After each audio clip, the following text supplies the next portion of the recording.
in 1543, a quite different explanation of the apparent motion of the planets was published by a Polish cleric named Nicholas Copernicus. Its most daring feature was the proposition that the sun, not the Earth, was at the center of the universe. The Earth was demoted to just one of the planets. This Copernican model worked at least as well as Ptolemy's crystal spheres. But it annoyed an awful lot of people. The Catholic Church later put Copernicus's work on its list of forbidden books. And Martin Luther described Copernicus in these words. He said, "People give ear to an upstart astrologer. This fool wishes to reverse the entire science of astronomy." Close quote.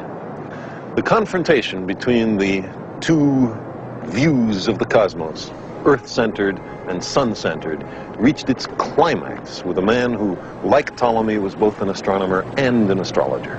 He lived in a time when the human spirit was fettered and the mind chained, when angels and demons and crystal spheres were imagined up there in the skies.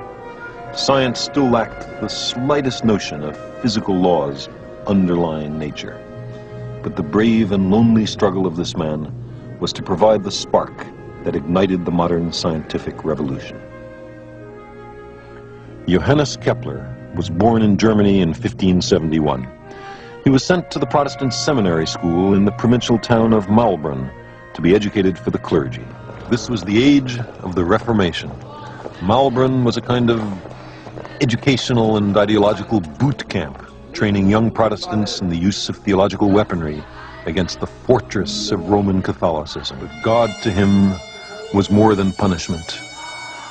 God was also the creative power of the universe. And the young Kepler's curiosity about God was even greater than his fear. In 1589, Kepler left Maulbronn to continue his studies at the great university in Tübingen. One of his teachers revealed to him the revolutionary ideas of Copernicus. Kepler was not to be ordained after Tübingen. Instead, to his great surprise, he found himself summoned to Graz in Austria to become a teacher of high school mathematics. And one pleasant summer afternoon, with his students longing for the end of the lecture, he was visited by a revelation that was to alter radically the future course of astronomy and the world. He believed that the reason there were only 6 planets was that there were only 5 regular solids.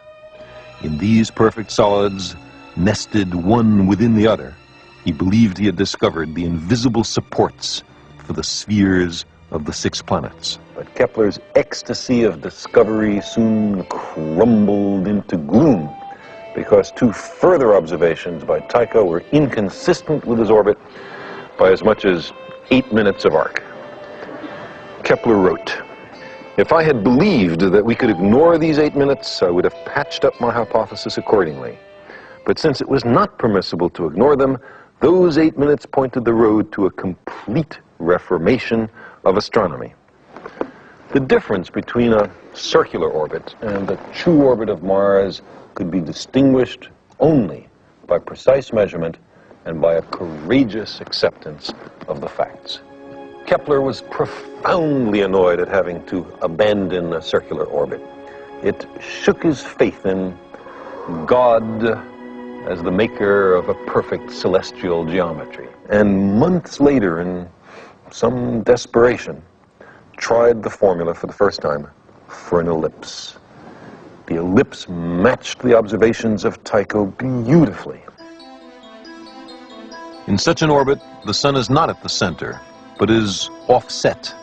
It's at one focus of the ellipse. Kepler's first law of planetary motion is simply this: a planet moves in an ellipse with the sun at one focus. As the planet moves along its orbit, it sweeps out, in a given period of time, an imaginary wedge-shaped area. When the planet is far from the sun, the area is long and thin. When the planet is close to the sun, the area is short and squat.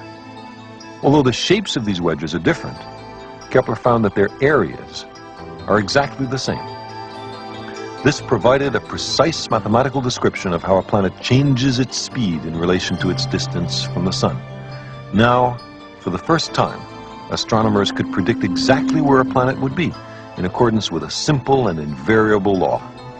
Kepler's second law is this: a planet sweeps out equal areas in equal times. It's not as easy to grasp as circular motion. We might have a tendency to dismiss it, to say it's a mere mathematical tinkering, something removed from everyday life.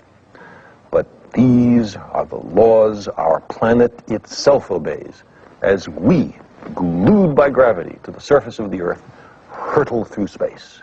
We move in accord with laws of nature, which Kepler first discovered.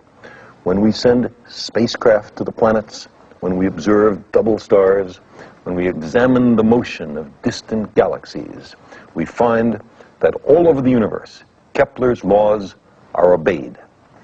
Many years later, Kepler came upon his third and last law of planetary motion, a law which relates the motion of the various planets to each other, which lays out correctly the clockwork of the solar system.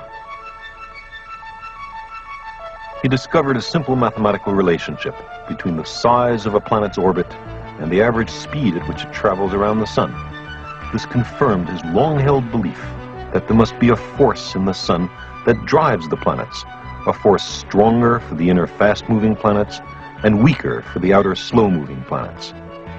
Isaac Newton later identified that force as gravity, answering at last the fundamental question: what makes the planets go? The further away a planet is from the sun, the slower it moves, but according to a precise mathematical law.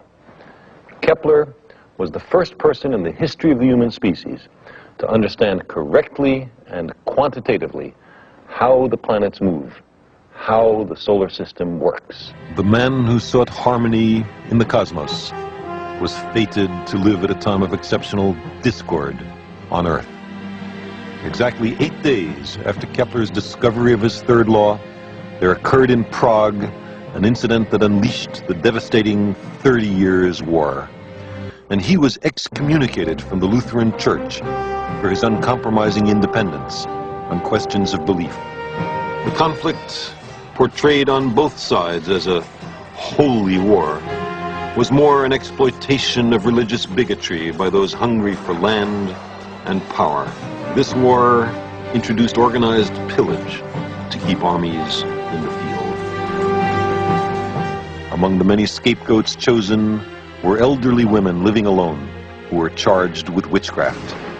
Poor Kepler thought that he himself had contributed inadvertently to his mother's arrest. It came about because he had written one of the first works of science fiction. It was intended to explain and popularize science and was called The Somnium, the Dream.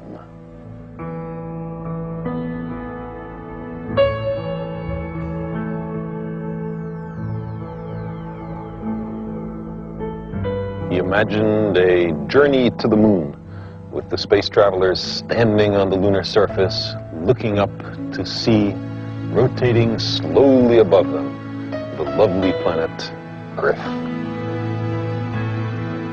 Part of the basis for the charge of witchcraft was that, in his dream, Kepler used his mother's spells to leave the Earth. But he really believed that one day human beings would launch celestial ships with sails adapted to the breezes of heaven, filled with explorers who, he said, would not fear the vastness of space. He speculated on the mountains, valleys, craters, climate, and possible inhabitants of the moon. Before Kepler, astronomy had little connection with physical reality. But with Kepler came the idea that a physical force moves the planets in their orbits. He was the first to combine a bold imagination with precise measurements to step out into the cosmos. It changed everything.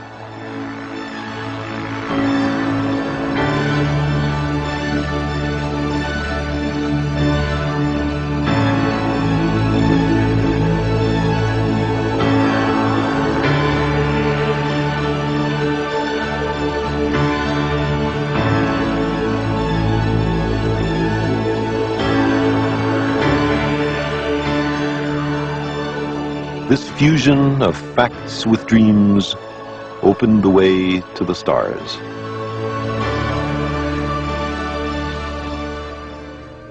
When he found that his long-cherished beliefs did not agree with the most precise observations, he accepted the uncomfortable facts. He preferred the hard truth to his dearest illusions. That is the heart of science.